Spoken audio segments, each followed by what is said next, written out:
It was a warm August morning like this one. The old professor woke from his slumber about 4:30 a.m. It'd be hours before the sun would touch his weathered face.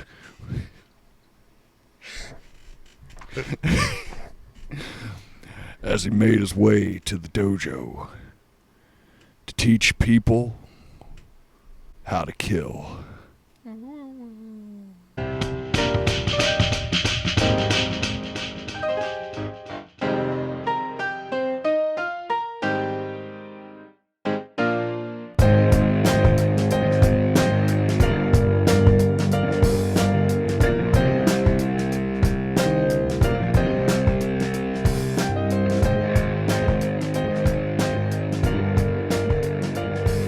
How's it going over there, Pat? Oh, buddy, I am falling apart. Are you? All just right at, I felt really ready. Right now is go time. You were excited about being ready for this next episode of the 6am Podcast. That's exactly right, but episode guess what?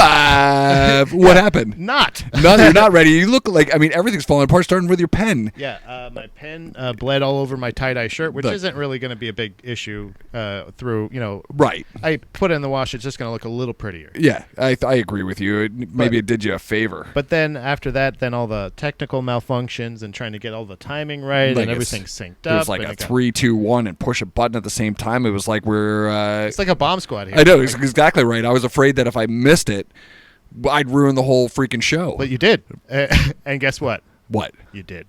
I did ruin it, or I didn't ruin it? Well, we're going to find out in 14 beers. Okay, in 14 beers. I've got Kyle Cooler with me here. It's a cooler I carry around with beer in it. And there's 15 of them in there. Well, 15 and a half. I have a concern. First of all, I want to welcome you back. Yeah, well, thank you. Back to Pennsylvania. Yeah, I'm in the Caddick. We're recording. Live, back in person, back with you guys. While you were gone, right? Everything went smoothly. Yeah, I know, because Justin and Chris had it under control. Of course. Shout out to those guys. Thanks for honestly, holding down the fort. Mostly Justin. That's right, because Chris was out quite a bit. Right. Yeah. It's not really a concern as far as discipline or anybody acting up at the gym necessarily. It's a concern about a close friend, loyal listener, wonderful person, Luke. Okay. Okay? You're worried about him. I think he's on HGH. Okay. Explain to me why you think he's on HGH. Have you ever felt that guy? Well, I've felt him. He's like the thing, but he's like you get lost in his eyes, but I just grab him and he's just solid. Yeah. I might be in love with Luke. Maybe that's it. I think we're really getting to like the crux of this. He laughed it off and he said, "Come on, why would I be doing HGH? Why would Joe Rogan?" Why would Joe Rogan? Right? Because you want to be an Adonis, and I feel like he's a titan of a man. And I don't know if it's all natural. Are we saying that Joe Rogan and Luke are the same person? They're cut from the same cloth, Jeff. Indeed. Yeah, and those two are absolutely... Hey, Stanley, what's going on here, buddy? Yeah, I mean, hey. Speaking of problems... What's going on here? What's up with your cat, man? He doesn't... I hired him for set design, and basically all he does is rub his face on stuff and knock it over. Yeah. So I don't ready know. to do it right now. Hey. Here we go. Ready? He likes to play with my pills. There you go. Go on, play with those now. Go get him. So he's definitely juicing. Yeah. Okay. So what should we do? I mean, I don't want to out him right here. We can bleep his name if you want. I mean, yeah. What would you say if you found out if a student was juicing? I'd say, where are you getting it from? Hey, got any more? I mean, is it clean? I mean, yeah. I mean, how do you feel? Is it good? Yeah. Honestly, my first question: how's your dick? What's going on with your dick? Yeah, is everything cool or does it shrink? Is it shrinking? Is that true? Is that true? Or do your balls shrink? Have you ever juiced? No. Really? No, never. I mean, are you saying that because you're on tape or? No, I've never juiced. Right. Okay, Jeff. All right. Nope, I've never juiced. Never been on the juice. Have you known anybody that's ever done it? Yes. What of the stereotypes did you know it before they told you? No, not specifically. I mean, I would say that I wasn't surprised when they said it, but I didn't it wasn't something that was in part of my purview or my thoughts. Luke gives no other real he's a very nice, even-tempered person, but he's just solid as a goddamn rock. Yeah. Like literally, I went to. Why you're getting sweaty? I can't help it. I'm working out. Hold on, let me cross my legs. Yeah. What were you going to ask me about it though? What would you do if you found out if if a student or somebody like legitimately if somebody was taking like not a you know what I mean like nobody's really performing in class, right? But like a performance enhancing thing. I think that I think the reality of what we consider performance enhancing drugs is prevalent in every professional athletics, every professional sport, with very few exceptions. And regardless of like what the commission on whatever said sport says that they do to crack down on said use. Yeah, I just don't think it's realistic. Right. I think the majority of athletes, especially after a certain age, have to use something in order to repair. Right. So the expectations that we put on our professional athletes as corporations, as society, and so forth is far too demanding to maintain. It's an expectation that is you're putting your expectations on them. Yeah. Like that's the thing of you're saying like we paid a ticket, so now you should like sacrifice your body, your fucking mind, and everything like that. So I guess really what the question is, Jeff, what do you plan on doing about Luke's juicing? I'm not going to do anything about it. You got the Luke juice. Yeah, I'm just going to keep trying to choke him like I always do. But I mean, Jesus Christ, it's I told him that and it made him laugh, and that was the only way that I had any success rolling with. Yeah. Okay. You got to loosen him. Yeah. I think this goes though into like the into the territory of self-defense. Yeah. And when you go out or whatever, if you're at a bar or a social event or whatever, and you find someone who's really scary, just go be friends with them and buy them a fucking beer. Yeah, me and Luke are close. Yeah, I mean, the best way to protect yourself in that environment is don't be a threat. Right. Yeah. That was honestly through my all my high school career. I guess my high school experience was basically self-defense, deflection, and just try to be as funny as possible. Yeah. I was the crazy white guy. Yeah. But not the one that wore a trench coat. Because that was around the same time that that's not don't bad be news. that guy. Yeah, don't be that guy. I remember one time in biology, Mr. I can't remember his name, Mr. Benson, I think his name was. He was this guy from New Zealand, and he never had control of the class. This class was every stereotype. Kids were shouting, throwing shit, like, hey, quiet down, quiet down, quiet down, like all this stuff. He's like, fine. Like one time, like it took him 15 minutes to get the class kind of settled, and there was one girl. She was mean, man. Tasha was her name. Okay, and she sat right behind me, and we eventually became friends, but at this time we had not really spoken. I knew of Tasha. You just knew of the anxiety that you felt sitting in front of her. Right, like I could not keep eyes on her. Like I was like, oh my god, she's gonna beat me up. And at some point, like Tasha was the only one that was being in loud, and Mr. Benson goes, Tasha, be quiet, please. And she goes like that, and looks at him, and Jeff, I don't know where the fuck this came from, why I said it out loud, or why I said it out loud for everybody to hear. Yeah. But I just went, Tasha's the name of my dog. Like I was Ralph fucking Wiggum or something. I just said it out. I didn't even turn around because I definitely don't want to say it to her. Yeah. But the class went crazy and Tasha just punched me in the back. The teacher laughed. I was just like one of those things. But then all right, cool. Everything's cool. And actually later on in that year, she ended up cornrowing my mohawk. Oh, so, well, there you go. It hurt like hell. But yeah, Tasha was really nice. Actually, that might, and now that I'm thinking about it, isn't that a prison thing where you braid someone's hair? And that if they're again, man, this would come from that would require me to know anything about being in prison. Also, that gives you another view, a little insight into Pat George's childhood. I just compared my high school to prison. Yeah.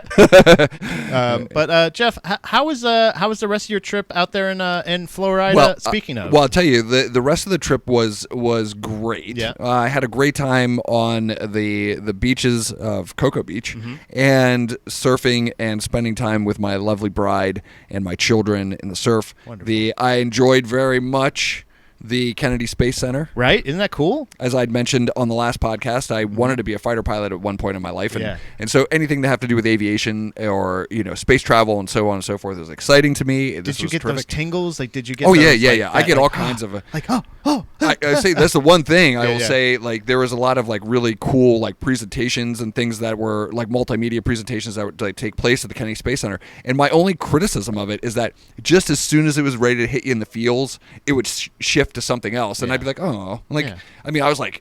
But what happens when they take flight? Yeah, exactly.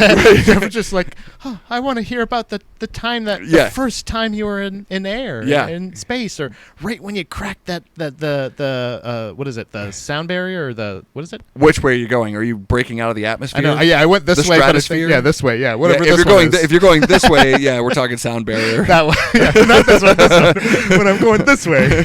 When I'm going like this. Yeah. But that's the cool thing is, like, that place can bring you, like, even though, like, it's great for kids, but it's also great for making like you remember, like, man, I remember being a kid there. I tell you, man, I'll tell you what, there's I remember being a kid, and also, like, there were sections of this facility that were dedicated to the astronauts lost in the Challenger explosion and in Columbia, the shuttle Columbia.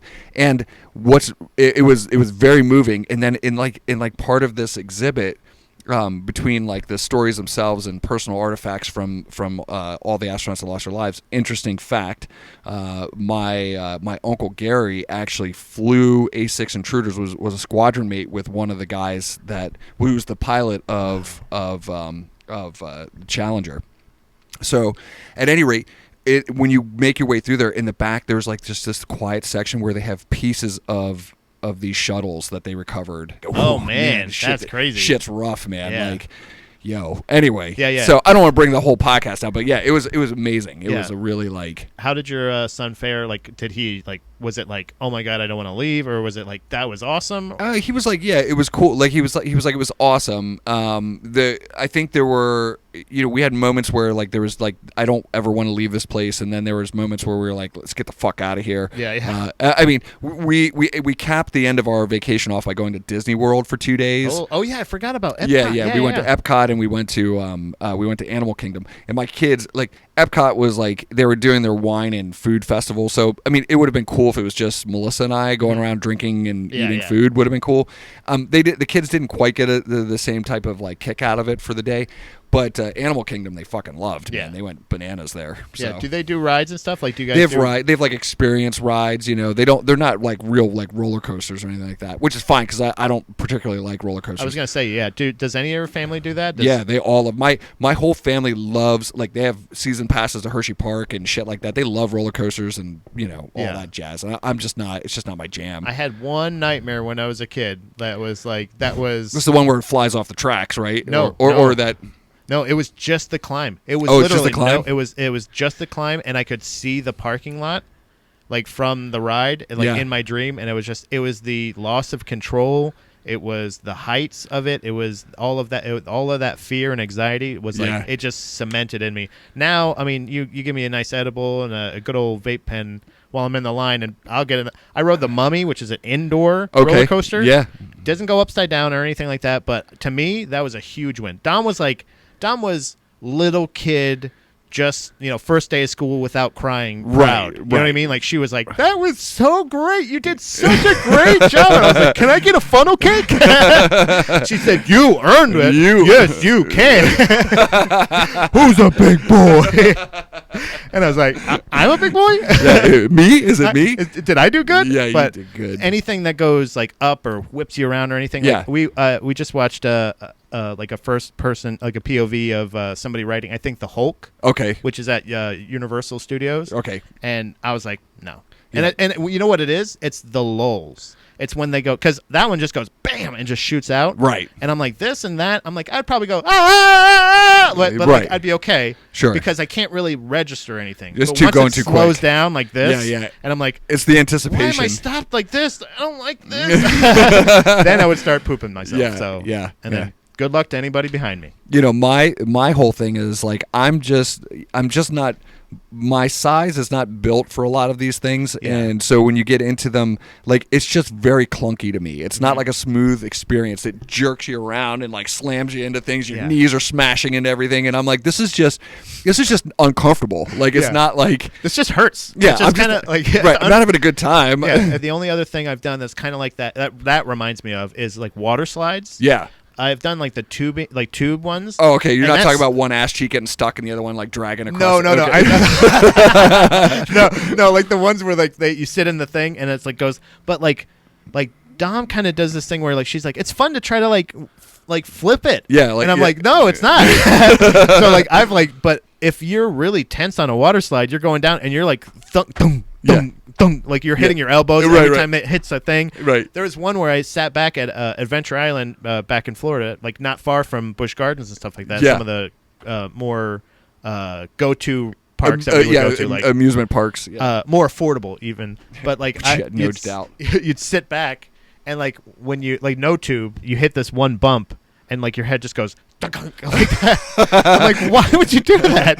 They tell you to lay back like this. Yeah. So you do that and you're just like that. Like, and I don't know why they would just have a sudden drop like that, but to me, it doesn't feel like most amusement parks are worried about your best interest. They just worried about like shocking you. Right, exactly. In some way. Sure, So of course. I don't dig that. I don't like haunted houses. I don't like most of that stuff. Yeah, You know what I mean? it's not really my jam either. And then on top of that is the expense, the large crowds, like people, it's just, I get enough of sweaty people on top of me every day. I don't need to go do it for vacation. You want to go in there and they're like, hey, by the way, with admission, you can get all this food and wine. And you're just like, this is the greatest amusement park I've ever been to. Exactly right.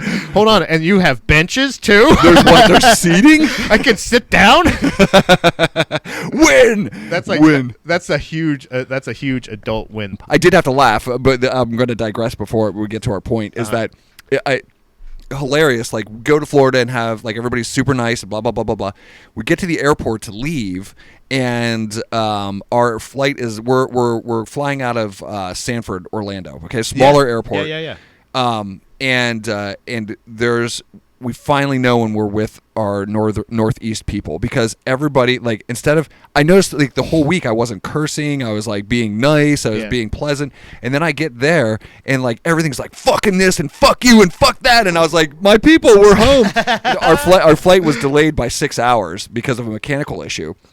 And so, and you know what I say every time? I go, take your time. Is this what I say? Yeah, I was take like, look, your time. like, it's fine. I don't need to get on this plane. Fix it 3 times. Yeah. Double, triple check. Yeah. Take it for a spin. Go take around and back. Yeah, you can fly to Pennsylvania and back, and let me know how it goes. Let me know how that goes. If no issues, I'll then get I'm back cool. on the plane. It's cool, right? But man, you would not like. You got people from the Northeast, and they're like, "Fuck this! This is fucked up. This is fucking stupid." And like it was going on. I was like, "Oh my gosh, what a culture clash!" Yeah. Like. It's incredible. But one thing that I noticed that was the same everywhere is like you're driving around these places and there's like help wanted signs everywhere for workers.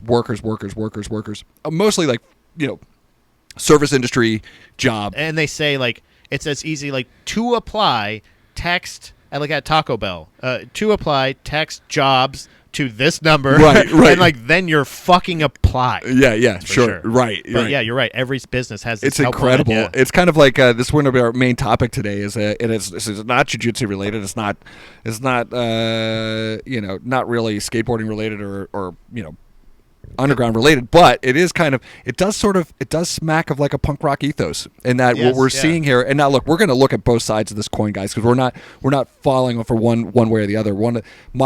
I think Pat will share his first perspective on this topic. My first one was like, yeah, fuck you. Everyone got sick of eating shit. And they quit. They're like, I'm not coming back to my job. They got unemployment during the pandemic. They got stimulus checks. So like, I'm making more money at home so I can focus on me and do what I want to do versus working for the man. Mm-hmm. And so they stuck it to the fucking man. They don't want to make $7.25 an hour anymore. Right. Okay. Right. And so I was like, good for them. It does create a problem, however. Yeah, 6-hour delay. Yeah, does create a problem. Fuck. Yeah. It is all fine and well, and it's armchair quarterbacking from the perspective is until it affects me. Like I'm like, yeah, give them hell, man. Like go and that's get the 'em. thing is that from like you were saying from my perspective, how I was experiencing it was like was secondhand through Dominique, who is a manager of a business, right? That is having this issue where I definitely had a mentality of like it seems like a generational thing of like people don't want to work. Yeah. Because I'm actively seeing people not apply and not want to. It's right. I understand what you're saying. And let me ask you this question: how do you define work?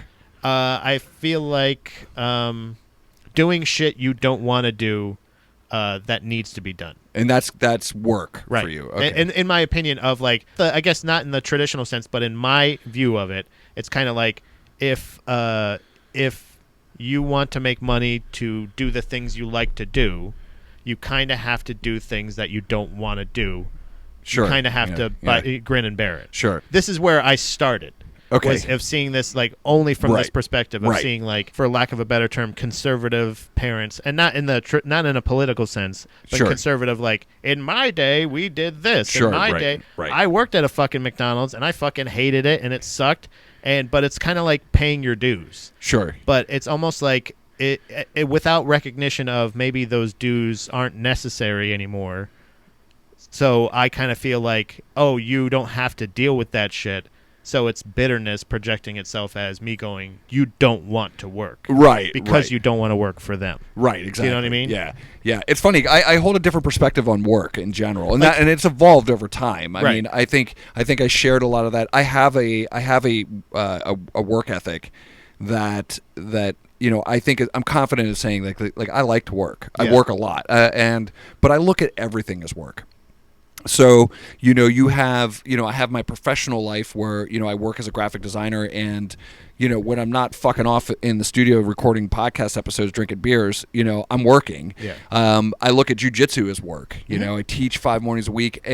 But it's stuff that I enjoy. I don't look at it as a job. Yeah, I guess that's the thing is like I guess I see what you're talking about because like if you like what you do, you'll never work a day in your life. That kind of which is bullshit. But yeah, I get you. But I guess you're right. I guess I've always kind of thought of it in that more like in that term of saying that doesn't. It is I come at it with a work ethic, the same work ethic I do with the shit that I don't want to do. Right. And I kind of feel like work ethic kind of translates to how much shit can you take.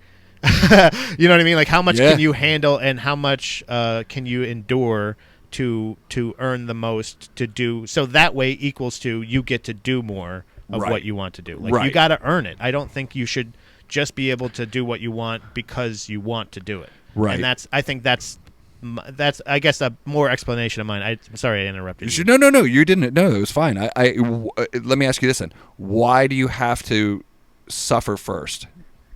Because that's my because experience. You did it. Literally, I'm only going by my. And I think that's where we are right now. Right. Like, and I think that there's like, I agree that shit. Hey, did we just figure something out? Yeah. Again, this has happened twice now. Yeah, we did it. 5 episodes. Holy fuck! I just learned how work ethic is earned or built. Yeah, or how it's built. Created. Right. Yeah. Right. So it's interesting because I think a lot of the argument right now is about specifically regarding pay, like how much money you get paid to do a job. Yes, living wages. And I think though that the actual argument is different than that. I think a living wage should be applied to all workers. I think people who work, to do things to live in our society, you should have a livable wage. Yes. Okay.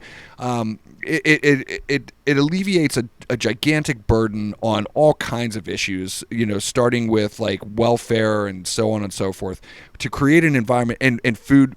Excuse me. More importantly, food insecurities for children. Right. Yes. Which is a big deal. They didn't ask to be here, guys. They did not. I think the majority of the issues are actually coming from something else, which is not feeling appreciated. Yes. There's no job satisfaction. So there's no way for you to say to yourself, this is worth me going back to this menial labor. And I don't care if they're offering $15 an hour now. Like, you guys, you guys shit where you eat, and Yeah. it pisses me off. Because it's the only way that I've ever known is if you want to make money, you kind of have to do stuff that you don't want to do. Not in like a hand jobs at the Carl not truck a stop. prostitution, Jeffrey. Don't you dare! Okay. I ended that so many years ago. I haven't been to the rest stop. I haven't seen Rusty in years. Okay. Okay. Sure. Hi, Rusty. There's like a weird thing that I feel like. I guess it's just like is having a switch, is being able to do stuff, like having that work ethic is like being able to not trick your mind, but convince your mind like this is something that it's not that hard to do. But I guess that's the thing, is like a lot of those service jobs, how I always envisioned it was like, it's really not that hard. It's pretty easy money considering what you have to deal with. Sure. If you go into it with the right mindset. And True. that's been the mindset of like, I've worked for bosses that I hate. I've worked and I've endured so much shit because like I feel like the more shit I take, the more I appreciate the not shitty times. When I do have a good job, Sure. or when I do have fun, or when I do anything else like that, I'm not in that shitty place, but it makes that return to the shitty place that much shittier. Right. So what I do use as a motivator is using those corporations and using those shitty situations as a way to springboard yourself into doing your own thing. Like that's the way of earning it. But Right. I did it. I had tricks for myself. So I've worked in those shitty service jobs Sure. Yeah. all throughout like my life. Kitchen jobs, like straight up dealing with you fucking dickhead public. You know, like how many like people treated me like shit just because I had a name tag on. Sure. Yeah. That like you would never talk to any other stranger. You would never talk to me like this if I wasn't wearing this name tag. You understand? Like there's so many situations where like I wanted to kind of threaten somebody, but also be like just give them perspective of like I'm just a human being. Right. But every single password I had for my jobs like those, I had comedy in the password. So anytime I signed in to work or anytime I clocked in, Yeah, you it was a reminded reminder yourself. of why are you here? Right. That's why. And again, that is just my own personal experience, but I feel like I don't think that's wrong. I want good service at a fast food place. So if I'm going to work at a fast food place, I'm going to try to do a good job because otherwise I'm working at a shitty job and I'm doing a shitty job at it. It's right. Well, I mean, it really becomes an issue of leadership. So when you have somebody that you really admire as somebody that's in charge, whether it's a manager or a boss, or somebody in leadership, and they appreciate where you are at right now and what you're doing for them and for whatever goal you're working towards, it makes a huge difference. Yeah. Because you eat a lot more shit willingly with the understanding that they understand and they're there with you. Yeah. Then it feels different. Like you're in this together, right? It's just a bit more optimistic. But I think, generally speaking, the people who are in charge of most things just suck at leadership. They suck at being a boss. Nobody wants to tell them that, you know. Mm-hmm. And most of it's starting in middle management and moving its way up. They just suck at it. They're terrible at managing people. They're terrible at their jobs. And shit rolls downhill, man. It's just the way it goes, and it ends up in the laps of the people that have to do this work for a very small amount of money. They feel unappreciated, and they're mad as hell, and they're not going to take it anymore. Right? Yeah, exactly. and it's kind of like that's essentially where we're at now. There are so many elements to it. It's not just as cut and dry as people don't want to work. It's the fact of like how much is this company really offering? But they do want to work. Yeah, I think they do want to work. Everybody now is not voting necessarily just with their dollar. They're not voting with their actual vote casted in an election. They're voting with their time. Right. They're saying, how much time do I want to devote to Taco Bell when I make some pretty good fucking tacos myself. That's right. And maybe I'll go and try to sell my tacos at a food truck, right, or do something else. And if those opportunities, but it's like, why did it take until now? Like, why did it take until like right now? Is it a breaking point, or is it literally? Do you think it's like a generational thing? No, I think that what we showed as an opportunity, like I think it's true to say that in our lifetimes, all of us, we've seen more than enough wealth to house the homeless, feed the hungry, cure the sick, and yet we don't do those things. Like it's true to say that we have the wealth is available, right?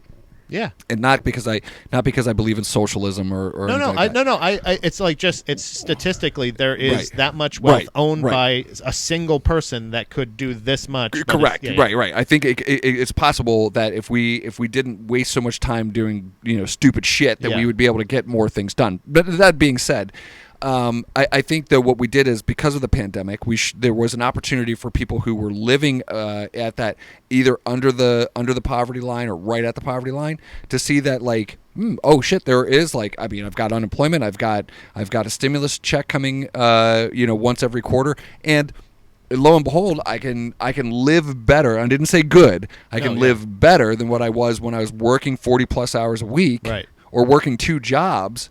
At shitty minimum wage, and I think that's a big wake up call. Like I was working 1 day a week at a corporation job, like at a corporate place, like, and it's not that I was being treated poorly at that job, because the job that I worked at, considering most service industry jobs, was like the fucking creme de la creme. You know what I mean? Like you get treated like a human being. But there's still the matter of you're still a number. Like you're still just a cog in the wheel. Sure. And there's not, and it's not that you don't matter. It's just the fact that like it seems more like a slogan than an actual like fucking message. Sure. Like there's like here's just the it, talking points. Like, and that's just it. You're exactly right. I mean, you're in service of of some sort of corporate ideal, some sort of branding strategy that was built by a guy like me on behalf of that organization or that company, and now you as an individual, because you just took the job because you want the pay, the benefits, or the hours, or whatever it is, or whatever combination of things is, because you are on your path to be doing something else. This is a waypoint for that. Instead, I tell you that you need to believe in this, in the branding statement that I created. Yeah, you need to buy in completely, but like you're not going to share from any of that success. Exactly. It's exactly what my point is. And so you say to yourself, like, look, you're on the interview and you want the job, so of course you're going to like say, yeah, of course I believe in this. I think it's wonderful. It's great. And I think in theory it is good. Like these ideas that are created by these companies is the right way to think about it. Yes. But it's an impractical the way Show. Don't tell. Exactly. That's the thing. If you're gonna fucking care, back to leadership. Care, right. Back to leadership. This is exactly what I'm saying. So show it instead of just saying it. It makes a big difference. Yes. And with that is you'll see that like I think in that realm, if we're able to do that more often, we can see that like even if there's somebody that's ahead of me in terms of the fiscal scale of things, so you make more money than I do, right? But you can show me that you've been where I've been before, right? Yeah. I mean, that not only does that give me inspiration to continue moving forward with, but I'm going to listen to what you say because I believe you know what I'm talking about. Exactly. Like my right. experience. You relate. Yeah. Right. You relate. Because I think the same thing could be said for look, like if we look at Brazilian Jiu-Jitsu and we have the belt ranking system, and again we've talked about this before, but anybody listening to the podcast that doesn't understand the belt ranking system of Jiu-Jitsu, there aren't a lot of belts in the adult system. Right. We have white, blue, purple, brown, and black. There's only 5 belts. And it takes about an average of 10 years or so to get your black belt if you train consistently. I would say casually, consistently. It takes about 10 years to get your black belt in Brazilian Jiu-Jitsu. That's not to say that there aren't people that are like white and blue belts who aren't like extraordinarily talented and could smash the shit out of everybody. Yeah. Okay. But if you just give them a black belt, that thing's not going to be respected because they didn't put their time in. It didn't come from a position where then they're a black belt now and they're looking at a white belt. No, you can't appreciate what it was like to go from white to black. Right. Because you went directly from blue belt to black belt. Right. Like that's not you don't understand, right? You haven't been there. You haven't been through exactly the same experiences, or even like you can't even say you can't relate. You can't relate whatsoever. That's right. Right. What I mean, that's right, and that's why it's impossible. It's impossible for people who have been through extraordinarily traumatic situations to talk to people about that experience when they themselves haven't been, or when the person they're talking to hasn't been through the same thing or something similar. Right. And it's not to say that they shouldn't. I think they should. I think we should start talking about these things more openly. And your cat's like really a fucking distraction. I can take care of him. I know. You can't. He's being all cute. I know. It's like you're talking the whole time. I'm like, as soon as I get to talk and I can go to the camera, I'm going to bring this hand up with the thing. I'm just going to. He's going to knock that camera over. Like, right, we're going to pete all over our ass, man, with your behavior of your cat. But you understand what I'm saying? Yeah. Like it becomes this whole other thing. That's just based on relationship building. The severed relationship between the employer and the employee, and I'm not talking about the manager of the personal business or the actual business, or even the regional manager or the district manager or anything, but it's just the fact that there's that many people between who actually can make a fucking change in the business, right, and who actually is asking for a change in the business. There's so many people in between. So many people in between. I think we find our clip for this week. I know. Stanley, come on, buddy. He's like staring at me in the eyes. Kicked off YouTube, bro. Stanley's like... They said it was going to take 2 weeks for all the testosterone to leave his body, so it's been a while. He's like staring me in the eyes like that. What's up, bro? You want to rub my belly again? It's making me uncomfortable. It's the penis fly trap. That's one of my new jiu-jitsu moves. I love it. But there's so many people in between that there is no relationship between the person that's going like, you're not showing... And I got to tell you, I think there's also a fair amount of gaslighting there where they're just like... Always. Where there's... People are saying, we need a living wage. At least a living wage. And people are like, pay fast food people $15 an hour. Couple months later, pandemic hits, and they're like, you're essential. And then, a couple months later, they're like, we'll give you $15 an hour. We'll give you $15 an hour. Yeah. Nah, thanks. You know, for that much time of having working, I'm sure 40 to 60 hour weeks. Yeah. Getting overtime, getting all that money, and not having literally anything to spend it on. They can't do anything. Right. They're like, oh, I can invest this in myself. I'm going to buy some nice cameras. I'm going to start making those makeup tutorials. I'm going to get some sponsorships. And guess what? Minimum wage. No, it's true, and I'm going to say this, man, like, and I think it needs to be said, and that is this, is that like I believe that there are a lot of small businesses, a lot of franchisees and the like who say legitimately, I can't afford to pay my employees that much money. Yes, and I believe you. Right, I believe you, but I also think that if that's the case, then you probably don't need employees at all. Yeah. Like you just need to spend more time in the office working. Yeah. Or at the restaurant working. Because those are the blue belts that got their black belts too early. They did. You're right, exactly. You know what I mean? Like that's who those people are. I'm not saying you do suck at business. I'm just asking the question. Is it because you suck at business that you can't afford to pay your employees a livable wage, right? Also, when the pandemic kicked off, for instance, and like there was all these restaurants that were like, we're only allowed like 50% capacity. How are we going to make it? I'm like, motherfucker, I've been in your restaurant. It has never been 100% full. In fact, I've never seen it at 50% capacity. So don't give me that shit. Like, right. Yeah, this was a problem before. Right. It's exactly, that's what my point is. Yeah. Right, all of this was. All of it was. Yeah, exactly. Yeah. Exactly. It's exactly true. This has been a problem beforehand. And the fact that I can see it so fucking clearly is a red flag for America, for all of you. Jesus. And I think too, it's important to say this is like I guarantee you there are plenty of people that actually don't want to work. Yeah. Oh yeah. There's plenty of people that don't want to work at all. You know, and we know those people. I absolutely know that there are people out there that are scamming and making it by that are that level of it. Yeah. But what I'm saying is, I think this, and I think you're saying the same thing. What we're viewing now, all these $15 an hour signs that we see, all these fucking things are too little, too late, and we saw this coming. Yeah. But this is not because of just those people. Yeah, this it's not. Just, those people. So you're just going to scam the system? Like, no. These are people that are working the system. No. Just like a lot of people in, like everybody else is doing it in the world. Right. And I'm telling you, like the people that scam the system, that is their job. That's what they do for a living, Right. and they're fucking good at it. Yeah. And you could see it, and they know you could see it, but they don't give a shit. Yeah, and that's the thing. Is like that's the point of that of a con artist is the fact that they just do it right in front of you and basically tell you they're doing it. It's But like when now- I tell you I'm going to armbar you, yeah, and you don't believe me. Yes, yeah. You at that point you're a jiu-jitsu con artist. You motherfucker! Broke my damn arm.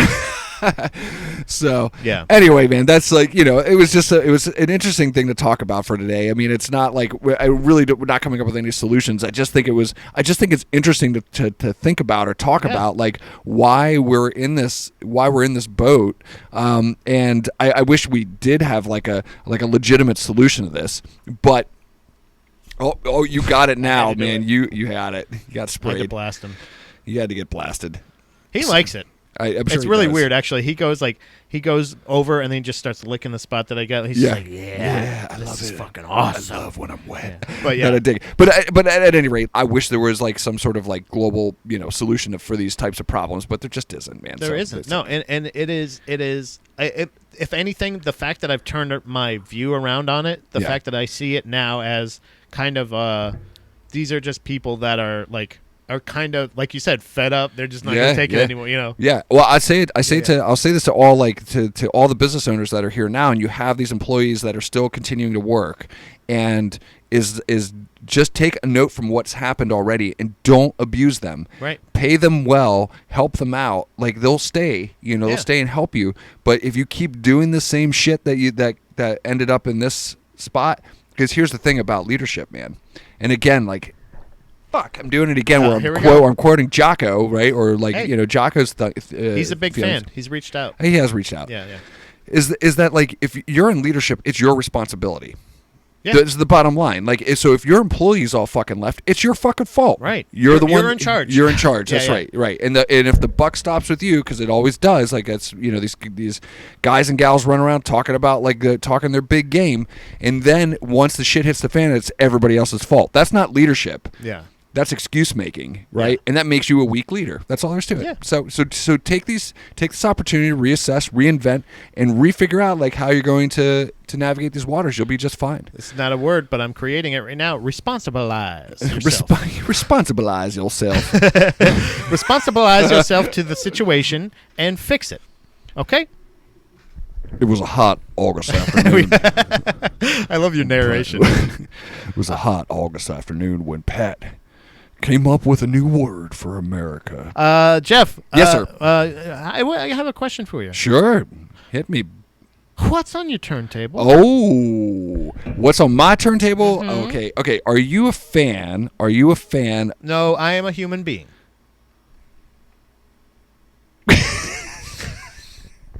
Are you a fan of soul music? Yeah, I am. Okay. You like soul music? I love soul music. I love Okay. it. It is like I don't know. There's something about it that just like I don't know. It trips my trigger. It is a root sound. It's extremely powerful, and I'm sure that everybody can figure out like one soul artist that they really like. Whether it's like Marvin Gaye or if it was like Aretha Franklin or but. I got to talking with my son while we were on vacation because now a lot of soul music is considered like oldies music, so you can hear it, at the grocery store or when you're standing in line at Disneyland, or Disney World, excuse me. And Otis Redding was on. So what's on my turntable right now is everything in my Otis Redding collection. Okay, just listening to Otis. Otis died when he was 28 years old. Okay, he died in a plane crash, tragically. The last song that he wrote was "Sitting on the Dock of the Bay." And what's amazing about this song is it's not a traditional soul song, but it's a folk song. And he wrote it because he was starting to spread his wings out into his like songwriting capabilities. And I just think that for the legacy that was left behind at such a young age, that Otis Redding is this, like, he was just this beautiful human being. And if you just don't actually take the opportunity, so next time you hear something, like if you're listening to Sitting on the Dock of the Bay, like really listen to it. I'm grateful for Otis Redding. I'm grateful for what he's left behind for us to listen to and appreciate. But man, I tell you what, you want to. Speaking of live, you were talking in the last podcast how much you like live records. Like, listen to Otis Redding play like live, where he sings, "Try a Little Tenderness." Like, holy shit, holy shit. Anyway, so what's on your turntable there, Chief? What, my turntable though? Yeah, what's on your turntable? It's a little 3-piece from Australia known as The Living End. Yeah, I'm familiar with the Living End. The Living End is a band that is, to me, still such a unique and incredibly talented, underappreciated band that if I can ever sing a band's praises more, and I have such nice memories tied to this band. Yeah, actually I do too. The first time I ever got to hear their full-length self-titled album, which is by far, which is not the thing I'm currently referencing on my turntable, but I do highly recommend. It's the Living End, just self-titled, start to finish is one of the only way I can put it is I love to say it is a perfect album. Wow. It is like a story. It's incredible. His guitar playing is incredible. It's just great. But we were driving to Orlando to see Bad Religion at the House of Blues. Okay. And we had one of those CD players that the CD player, like the Discman, that you would tune the radio to sure, because we didn't have a CD player in the van. My mom's van that we all piled into. Right. And my brother was driving, my oldest brother, and then all their friends, my other brother, everybody, all of us were in this van. And this was probably my fifth show. So this was pre-COVID days when everybody crammed into a van. Yeah. And then to cap that night off with, and then I'm going to go see Bad Religion live. My still top 5 all-time favorite bands of all time. Me too, man. I love Bad Religion. I agree. Yeah. I respect them immensely. Yeah. They're my favorite band's favorite band. Right. So I don't know how I can't respect that. As a result of this conversation, I can almost guarantee you that next week's What's on the Turntable will be Bad Religion for both of us. Yeah. 21st century digital boys. But the song is I believe it's Carry Me Home. Mm-hmm. That's the name of it. Yeah, Carry Me Home by The Living End has been on repeat for me because the self-titled to me has been Living End. That's been their catalog to me my whole life because I'm like, what else do you need? Right. I know that they made other albums, and I come up on, if I have a shuffle on or something, sure. But that song, Carry Me Home, it rips. It gives you goosebumps. Like, if you like heavy music at all, and I'm talking any genre, punk rock, metal, if you like fucking Nickelback, I don't give a shit what you listen to. You will appreciate this song in some way or another. I will care. I do care if you listen to Nickelback. This is you know what? I've stopped my Nickelback hate. I do judge you. I will say, but I don't hate you. But yeah, that's what's been on my turntable. It was then when Pat realized he don't need no one to tell him what to do. This has to be a thing going on. This is how we get into other segments. I go chapter 3. I guess if we're going to get into the next chapter, the next chapter should be Ask a Black Belt.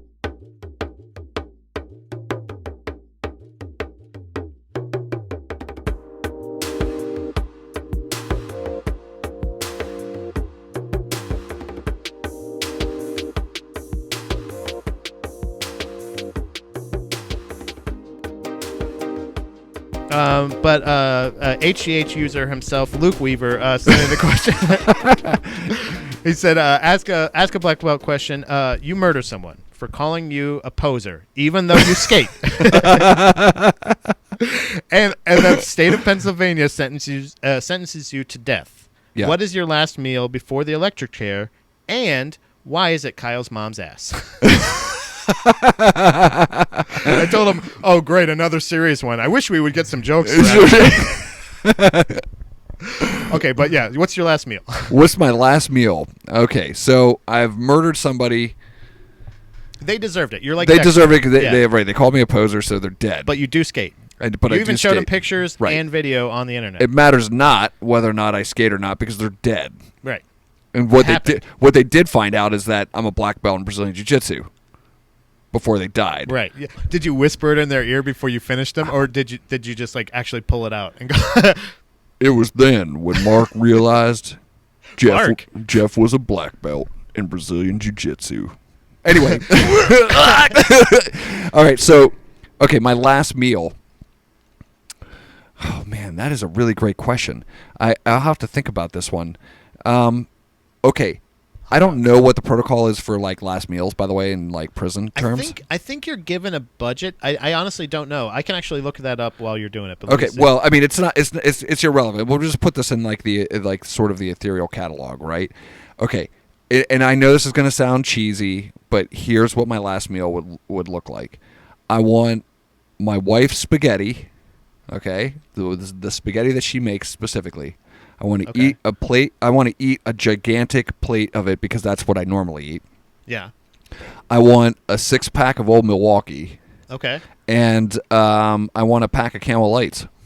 Dude, I think you can do that, actually. So it looks like for most states, some states place tight restrictions. In Florida, where you just were, if you killed somebody if you were surfing and somebody's like, you fucking poser, and you're like, what? Yeah, but not in case I would have felt like that was legit. But or anyway, at the Space Center and you threw them off the space station or something. What'd you say about America? It's last meal must be purchased locally, so you're good there. Okay. And the cost is limited to $40. Okay. So you're like, I'm gold. Dude, you're not even there at all. Like, I get a 30-pack of Old Milwaukee. You give your wife a tip, you know what I'm saying? Not just the tip, you know what I'm saying? Do you get a last visit? I don't know. I don't think so. Probably not, right? You probably don't. I don't know that. I don't know that I'd be like in the mood though. I would ask if I could exchange my last meal for pussy. Can I just eat my wife's ass one last time? Like, something like that. Like instead of Kyle's mom's ass. Yeah, right. Your wife's spaghetti. How much? I just had a 6-pack of Old Milwaukee. Just 6. Yeah, just a 6-pack of Old Milwaukee. And then Camel Lights. And a pack of Camel Lights. Would you intermediate like? No. That's disgusting. I used to work at a shitty like distributor, or a warehouse. It was for Ross. Dress for less. Yeah. Oh yeah. Okay. Very So familiar. yeah. Third floor packing is where I worked, and honestly, like in the lunch break room, there was the smoking section and the non-smoking section, and man, there's nothing more disgusting than watching people smoke as many cigarettes as they can while they eat. And I was a smoker at the time, so I was like, look, Jesus Christ, no, I won't like I won't be like smoking. You want to know how I was first deterred of that same, and for the same exact reason of like it just looked so unappetizing to me, was Groundhog Day. When he was eating it. Oh yeah. And he's just like because he doesn't care about his health anymore. Right. Yeah. At that part, I was like, I don't think I ever want to smoke and eat. I'll still smoke and I'll still eat. Sure. Yeah. But never at the same time. The cigarette of itself looked good, and so did the donut. But together, no. That is not two tastes that taste That's great right. together. But a more serious one, like we like to do here on the 6 a.m. podcast for Ask a Black Belt, Michael Brisbane has asked. Popular sentiment on BJJ's social media pages is that wrist locks and pulling guard are frowned upon. Yeah. What is your position on these controversial moves? Okay, and this is like a legit position on this is that I will pull guard on your ass and then wrist lock you. Yeah. So. Don't get pulled guard upon and don't get wrist locked upon. What I think is interesting is that we practice the 6 a.m. class in particular, and with all due respect to a lot of other gyms that aren't able to do a lot of the takedown stuff. Like usually, and we're fortunate. Like a lot of our evening classes, for instance, are very very packed with people. We'll have a tremendous amount of students in the classroom. Or the classroom, they're in the class, but there just isn't enough room for taking everyone. them to school. Yeah, take them to school. You can't do takedowns; it's just too dangerous. There's not enough room for it. At 6 o'clock at the 6 a.m. class, we start. Our first 2 matches are from our feet.